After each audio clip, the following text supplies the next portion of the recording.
Welcome, everyone. This is the Buttercup Podcast where we talk about early childhood topics. I'm so excited today because Sarah Browne is my guest, and Sarah is currently the resident Atelierista at Reddam House Waterfall Early Learning School. She is an Atelierista, presenter, and the social media curator for the Africa Reggio Emilia Alliance, AREA. Sarah is passionate about the Reggio Emilia approach and promoting the rights of every child in every context. I love that. Sarah has attended two of Reggio Children International study groups to Reggio Emilia, Italy, leading the April 2024 Africa Reggio Emilia Alliance, AREA, study group. Whilst in Reggio Emilia, she was able to engage in research on the culture of the atelier and role of the Atelierista in the Reggio Emilia approach, spending time with a Reggio Children Atelierista and in the documentation studio. Sarah renamed her workspace the Everywhere Atelier, a Reggio Emilia-inspired laboratory of research, and aims to ensure that the culture of the atelier diffuses throughout the school and beyond, like the fragrance of perfume. Sarah has taught for 28 years in different positions with children ranging from birth to age 9 in various schools in South Africa, in Johannesburg and KwaZulu Natal. She has since been able to follow her passion and fill the role of Atelierista in the Reddam House Waterfall Early Learning School since January 2020. Sarah coordinates the Reggio Emilia Approach Professional Development at Reddam House Waterfall Early Learning School and is part of their social media team. Welcome, Sarah. Thank you. What an honor to be here. Yes, thank you so much. And I know it's nighttime there. We're 9 hours difference, me here in Wyoming and you in South Africa. So thank you so much, Sarah. An absolute pleasure. It's an How did absolute you pleasure. how did you get started in the field of education? Okay, so that's quite an interesting story. So I come from a family of teachers, let's put it that way. My mother actually she studied pre-primary education when I was, goodness, about 9 years old. She completed her studying. She just had this, you know, innate desire for education, and I think well, I do know her own journey with education has had a huge impact, not only on my life, but, my siblings, because each one of us is in some way been involved with education. And there are four of us.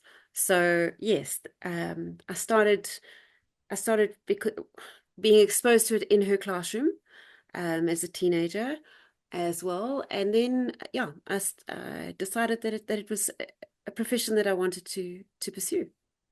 That is awesome. Thank you, Sarah's mom. You're being an inspiring role model and just teachers are amazing. And Sarah, you're a teacher. And how did you get started with the Reggio Emilia work that you do? Okay, so we're going back to my mom again. Her name is Tessa Browne. So my mother is the co-founder of the Africa Reggio Emilia Alliance. And basically, I come from a family of creatives, and my gran was an artist and playwright by profession. So my mother had this thing about creativity. And as a child, she used to confiscate any coloring in books that we were given, which really irritated us at that point in our lives, because she just felt that it would stifle our creativity. Anyway, she went on to she was actually headhunted to work at a school called St. Mary's Waverley in Johannesburg. And she started off as their grade naught teacher. This is a couple of years, whatever, many years later. And she just, people kept wanting her to buy these workbooks with coloring in worksheets in them. And my mother kept going against the grain of who she is. And they then developed a preschool, and people were still hounding my mother for it. So she decided she was going to research it more, and why creativity. so that she had the kind of answers that would be required of her. And in doing her research, she was asked for a lot of her insight, and then she got in contact with an art lecturer. His name was Stan Scher at the Wits University here in Johannesburg.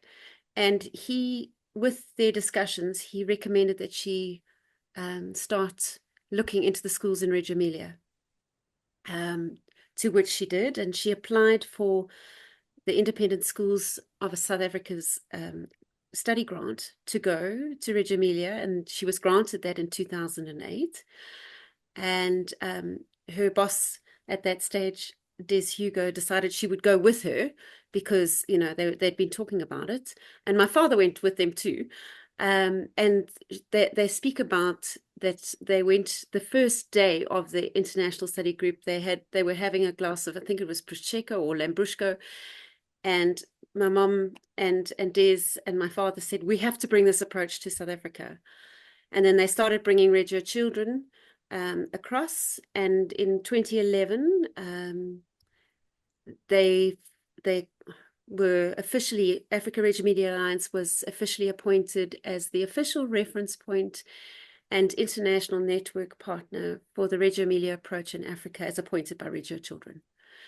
So that was then that started. And at that point in my life, my own personal life was in a state of flux, and I happened to move back home with my children, just myself and my three kids.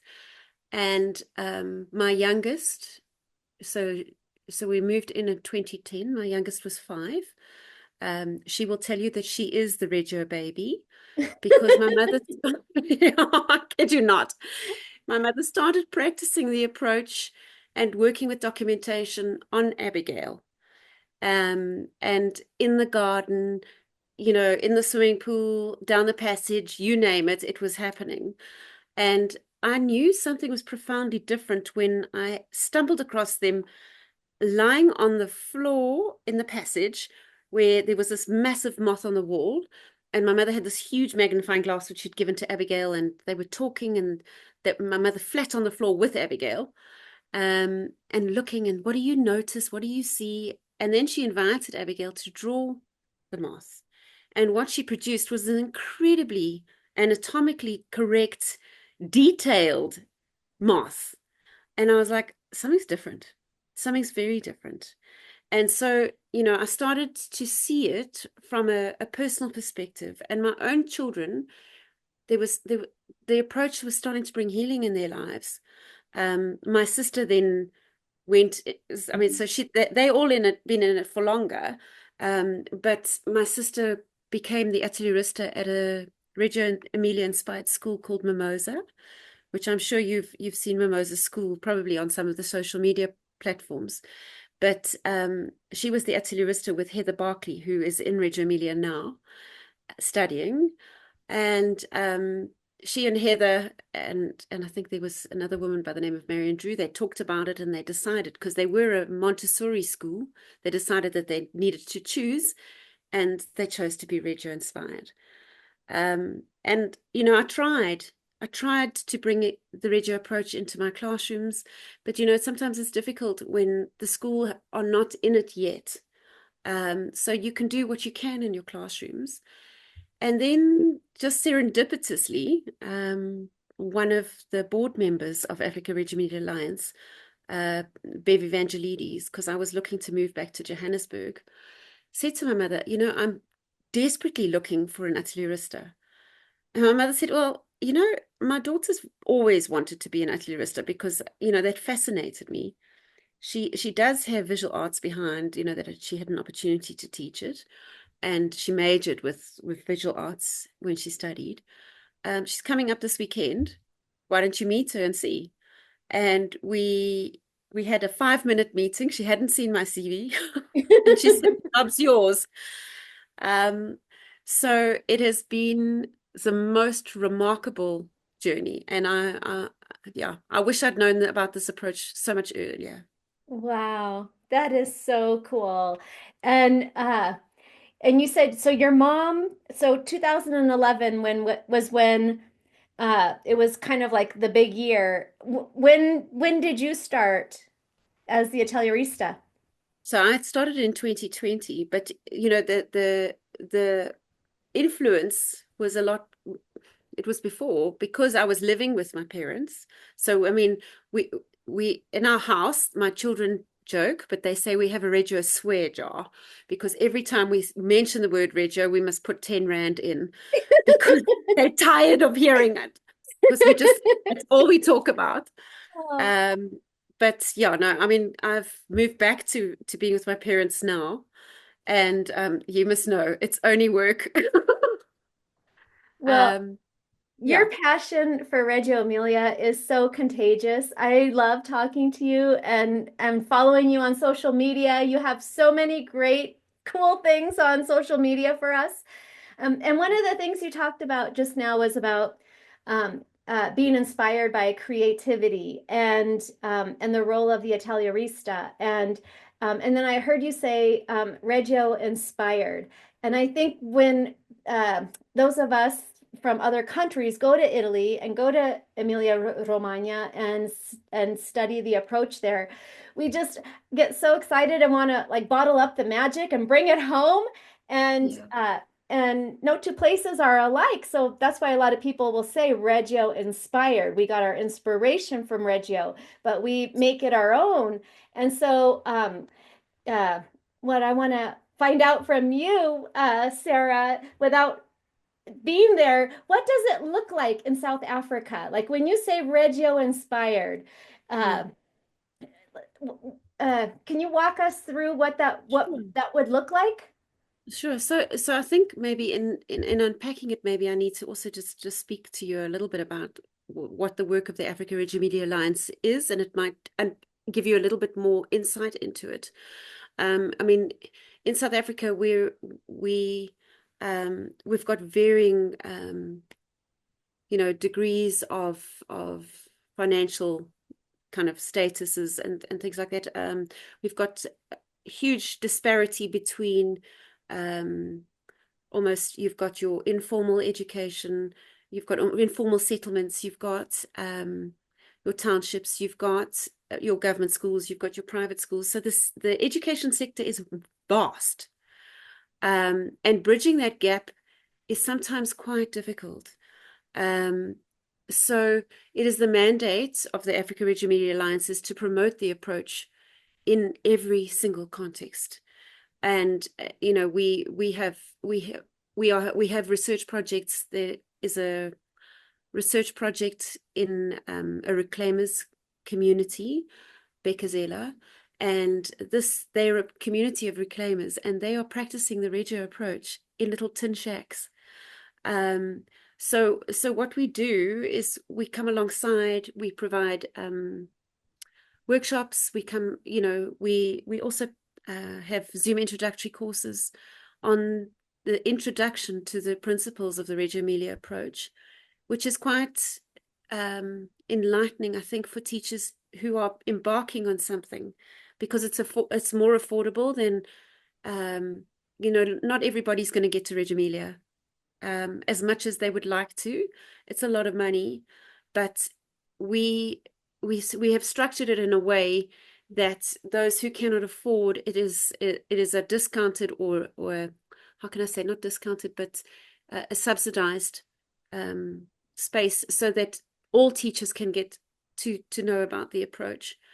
And in these Zoom introductory courses, my mother does the theory, and then there will be two practitioners, whether it's an atelierista or a teacher, who are working with the approach in their context, presenting their understanding of the principle in their own space, which is, I think, quite enlightening for people to see how people have embraced it. Because you're right, we can't bottle it up and have a Reggio school. We can be Reggio inspired, because it is contextual, and it was never meant to be like a copy and paste.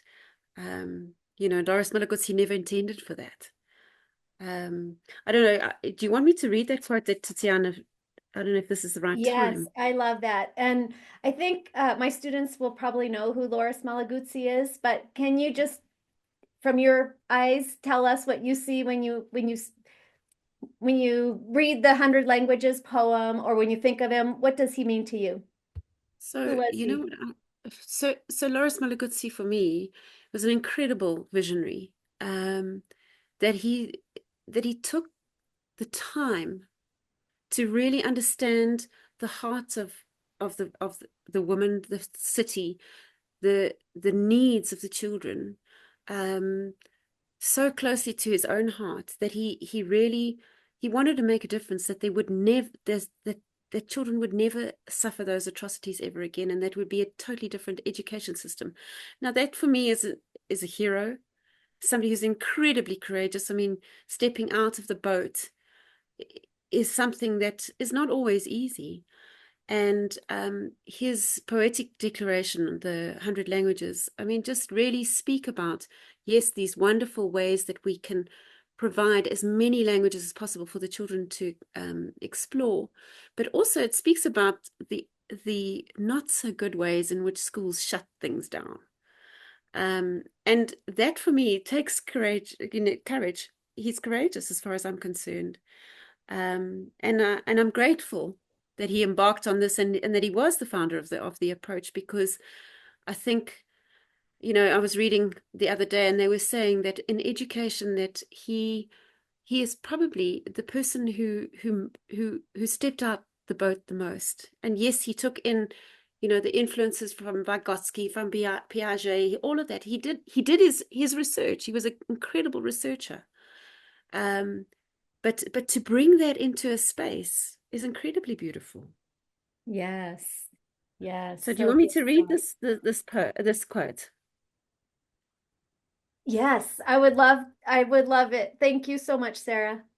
Sure. So this quote is by Tiziana Filippini, and she was a pedagogista on the historical team with Loris Malaguzzi, so she worked very closely with him. Um, and she says here, the Reggio Emilia approach is not a recipe. It doesn't tell you what to do.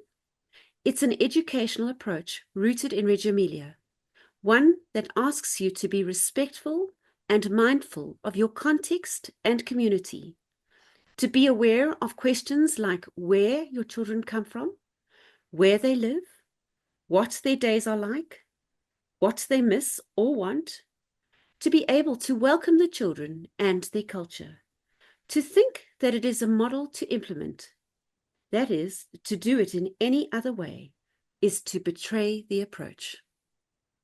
Beautiful. I love that. And the metaphor of recipe. Yeah, It's not meant to be put these ingredients in, follow these steps, and there you go. It's absolutely. it's contextual. It's so many things. Thank Absolutely. you. Absolutely. Yeah, so, I think in South Africa, we're quite fortunate because we've got incredible weather. Um, and it means that we have the opportunity to practice the approach, not just in the four walls of our classroom. We can be in the outdoors. That's why the Everywhere Atelier came about out of COVID. Um, and it also, for me, the Everywhere Atelier actually speaks about the possibilities of anywhere, under a tree, anywhere, on the beach, you name it, the approach can happen.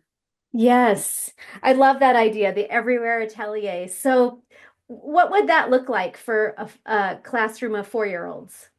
Okay, so my atelier at the moment, okay, so I've got a the hub, let's put it's like a hub of an atelier where I've got I try to provide as many of the 100 languages as possible for the children to engage with autonomously.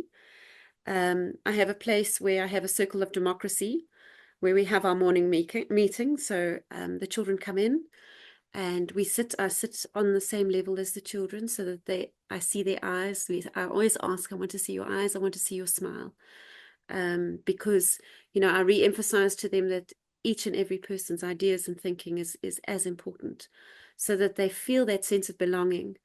And we will meet, we discuss. Sometimes we will talk about something that is happening that's current, but try and bring back documentation and thinking from the previous weeks or where we've been, or I bring in an artifact so that the metacognition, you know, is very kind of prominent within in that space. So the children are thinking about their thinking.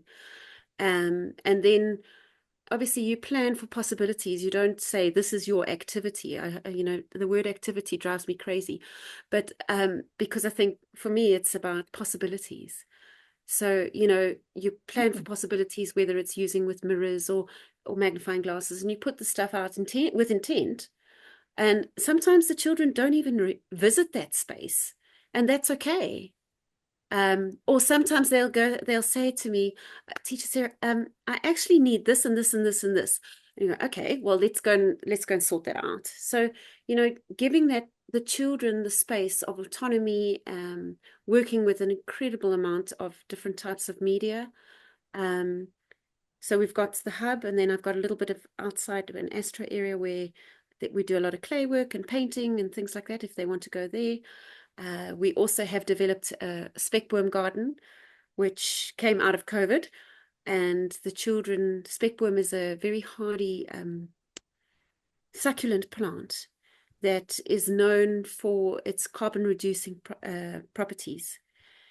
And the children planted these seedlings from 1-year-olds to the 6-year-olds, planted them in the garden.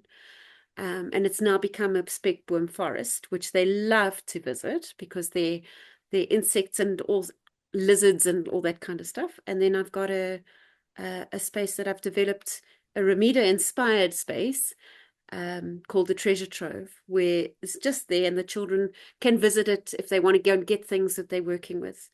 And then, you know, the other places that I use, I try to not be tied to a space because, you know, I think it's so important for children to their thinking to be embraced wherever they are.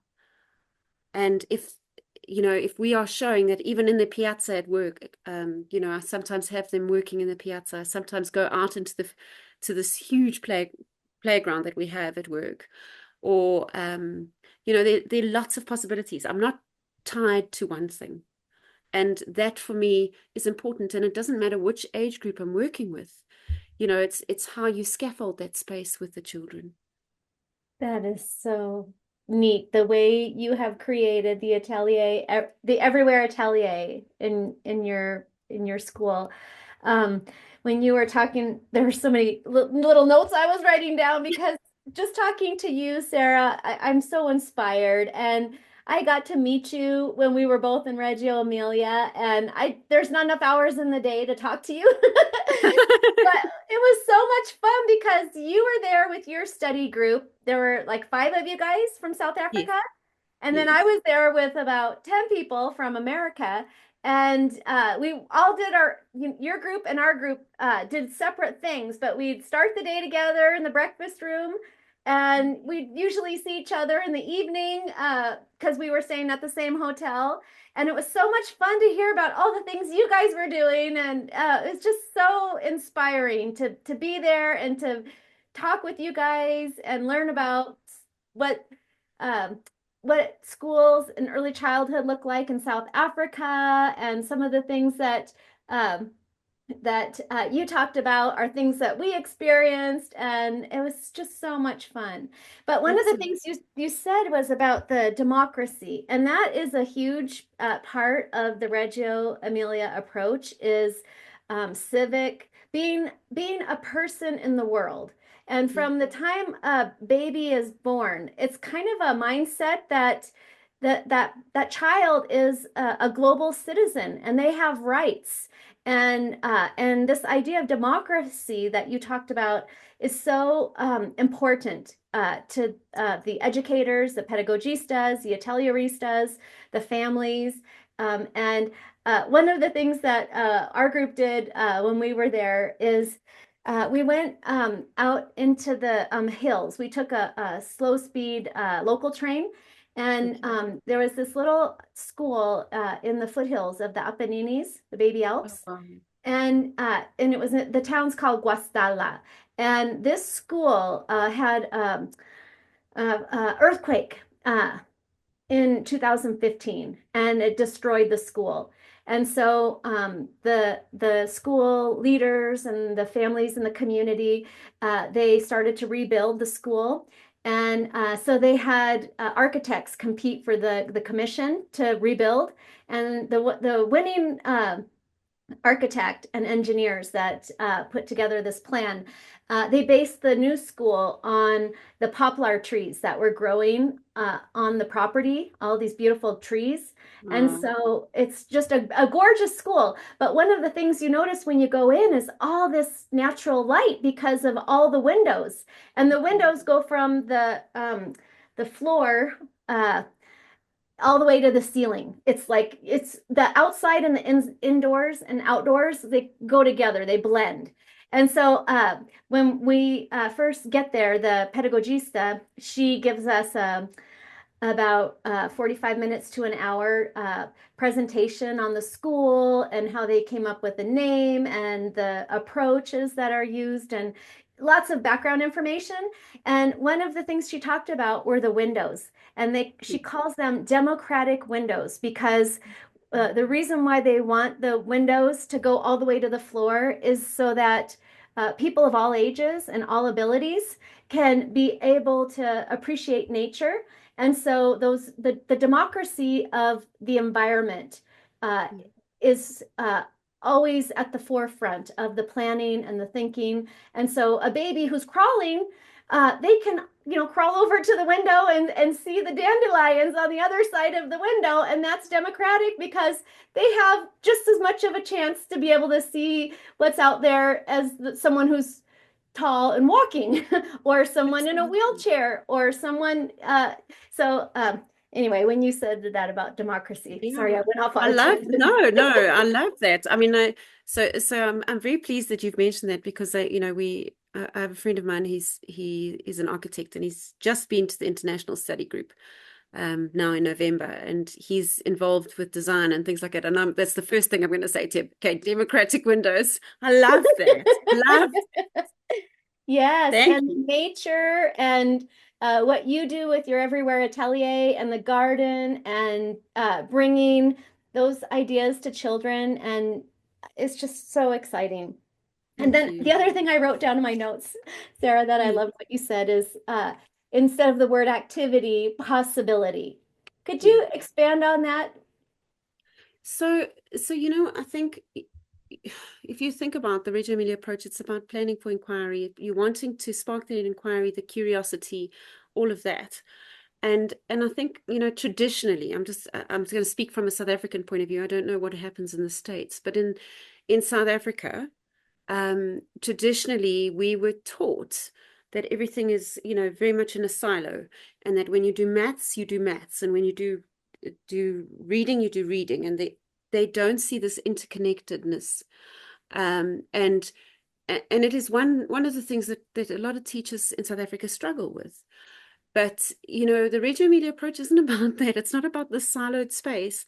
It's about planning for possibilities. So, okay, something might come up, like within the children.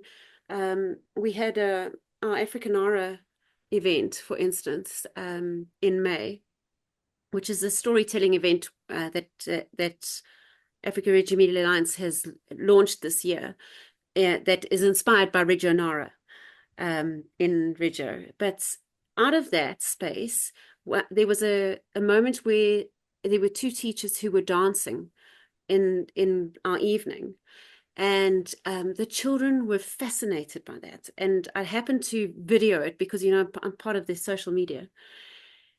And I picked up that there was this huge need to understand how the body moves. And so in planning for possibilities and thinking about it, I thought, okay, how do I scaffold this space? How do I prepare the way to go dig deeper into this? And the one thing that I have really come to understand a little bit more about, and I really would like to know more, is about the absolute importance of the graphic language. It's so important. I mean, all the languages are important, but the graphic language opens up a lot of the spaces for thinking. I mean, you think about prototypes, you think about blueprints. And so then I set up spaces for the children, and I took the video, and projected it on onto the wall with these teachers, but it was in slow-mo, moving, and I put out stuff for the children to engage with. And without you even realizing it, the children already started to draw. How did they see bodies move? And then they started to move their own bodies. And then, planning for possibilities, then I thought, you know what? They need to explore more what's happening. So we ended up going onto the AstroTurf outside and doing slow-mos with their bodies. Then we watched what the slow-mos to see what would happen. And then they noticed the shadows and the lights. And then it just, you know what, there's so many possibilities in your moments with the children. It takes effort. It takes slowing down and listening. You know, I think it's a slow pedagogy, and when I was at the international study group 2 years ago, because I have been quite fortunate to have been gifted 2 awards to go, um, Christian Fabi spoke about slowing down and taking a deep breath. And yeah, I mean, I think if you can think along those lines, it really will make a big difference. I don't know. Does that help? Yes. Yes, absolutely, Sarah. You talk about slowing down and listening, and it is when you think about children, time is such an important element. uh, the clock is ticking. And if we can just, in Italian, the word is piano, piano, piano, slow down. When I was there this last time, I got to co-teach fifth grade class with Wow. with one of my teachers that I went with. And I asked the kids, what do you want to know about America? And, I want to learn from you too. And so we had this back and forth exchange, and they wanted to know, how fast can you drive a car in America? Because, Ferrari and Lamborghini is so Oh, close yeah. to Emilia, and driving fast on the autostradas, maybe that is exciting. But other than driving fast, it's just a slower pace when you go over there, and you just kind of slow down. And what I love about it too is, you can take the time to follow what is interesting to the child, and follow their lead. And the whole Absolutely. idea of documentation, I want to pick your brain, Sarah, because you talked Mm. about documentation, uh, it's my students at the college that will they'll watch this or listen to the podcast. Can you explain what documentation means to you and how you use it in the Everywhere Atelier? Sure, sure. So, I think first and foremost, just to encourage your students that, we never arrive. So don't think I've got it. But, I'm always revisiting my own documentation. And as I dig deeper into the approach, it seems to evolve with space. And so be encouraged. So before I even begin, but what I've just earlier last year, well, this year, sorry, I haven't finished this year, um, did a presentation after I'd been to Reggio Emilia again and spent time with Marina Castagnetti in the actual documentation studio. So she really scaffolded it, quite an interesting space for me to understand it. Um, and so, what pedagogical documentation is pivotal, um, because it not only tracks what has been, what is now, but it tracks what is to could be, that possibility. So almost, my mom and I were having a long conversation about pedagogical documentation the other day, and she likened it with a metaphor of a spear, because you think about how you take it back and you launch it, or a javelin, and how that motion is so important. Um, so, that already started to shift my space to understand that it's not just taking one photograph. It might be a succession of photographs where you track that thinking. And, you know, I understand that there are often lots of other children around and whatever, but you've got to be selective. You can't possibly do absolutely everything with every single child, because you'll miss that space. But if you are attuned and listening, it helps with the documentation. And then what I do is, so my children in my class, so currently I've been teaching, there've been 13 classes that have come to me. So in the region, about 300 children that I'm responsible for. And next year there will be more. I think I'll be, because I'll be teaching from the 1-year-olds through to the 6-year-olds. And so there's probably about 450 children that have passed my Wow. hands. But what I do is at the end of the week is I select, process of selection, looking at the documentation of the photographic documentation, the written documentation, because fortunately I have an assistant to help me document the children's thinking a lot of the time, because there's some I can do, but sometimes you don't get to hear everything. And then what I do is I put it into a PowerPoint, and those PowerPoints get sent to the parents at the end of every week. So they will be able to track what is happening in their classrooms or their stages of education. And then we print that, and then I put it into a visual art diary, so that when the children come to me the following time, I can pull it up and we can look at the pictures, we can look at the thinking, we can revisit what was happening. Or sometimes I project the documentation on the wall, because then the children also, they interact with it in a totally different way. So that's, pedagogical documentation really has shifted my own understanding, and it really is helping me to understand and to co-research with the children about how they learn. That is so neat. I love the metaphor of the javelin too. Yeah. Uh, so cool. And uh, pedagogical documentation is pivotal. I Yeah. Every time I talk to you, it's like I need to have a notebook and just write down everything that So you sweet. say. So sweet. You It's know so what I think? true. Documentation helps you remember. Absolutely.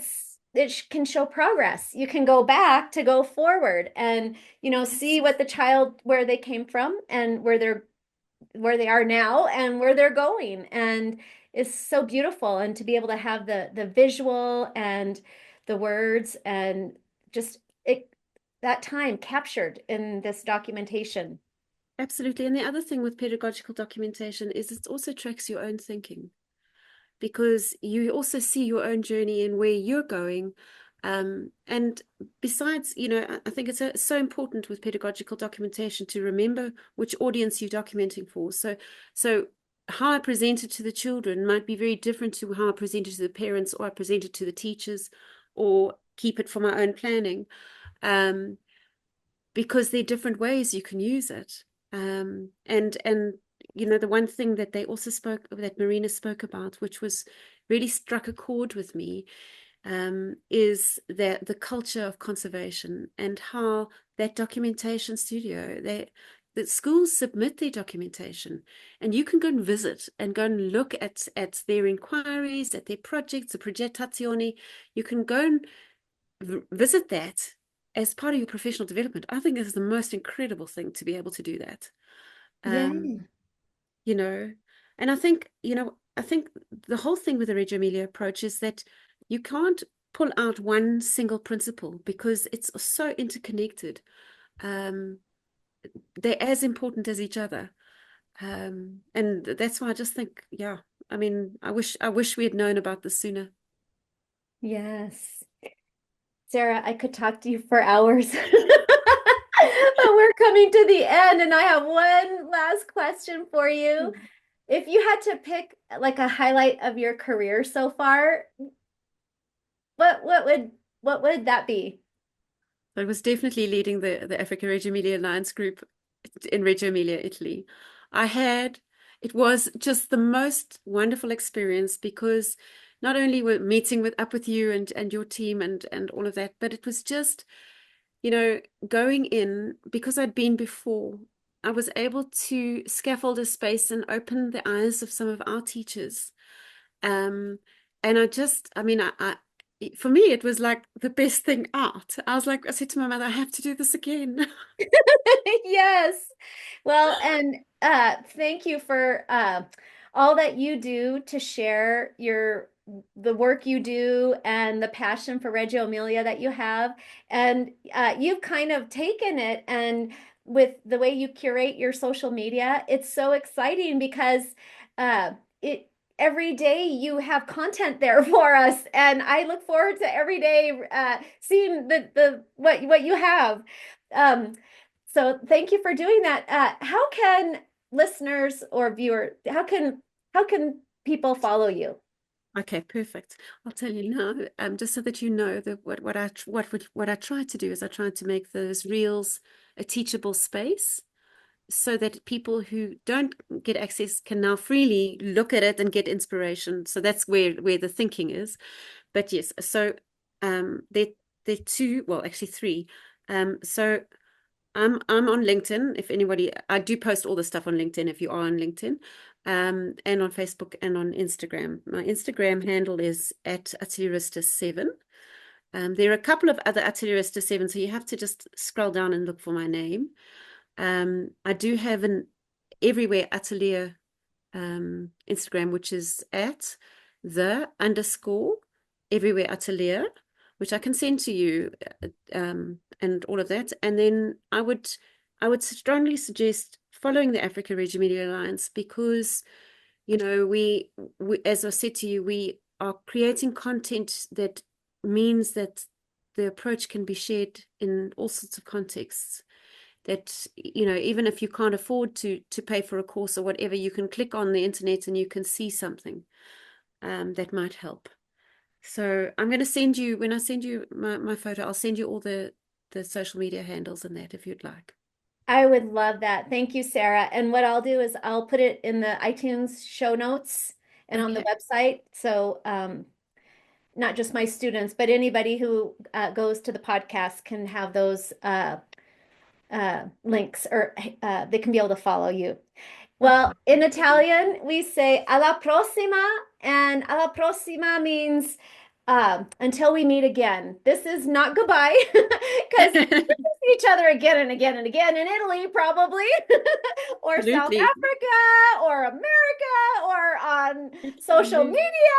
But alla prossima, Sarah, and grazie mille for everything you Oh, do. grazie mille too. Mwah. I've loved today.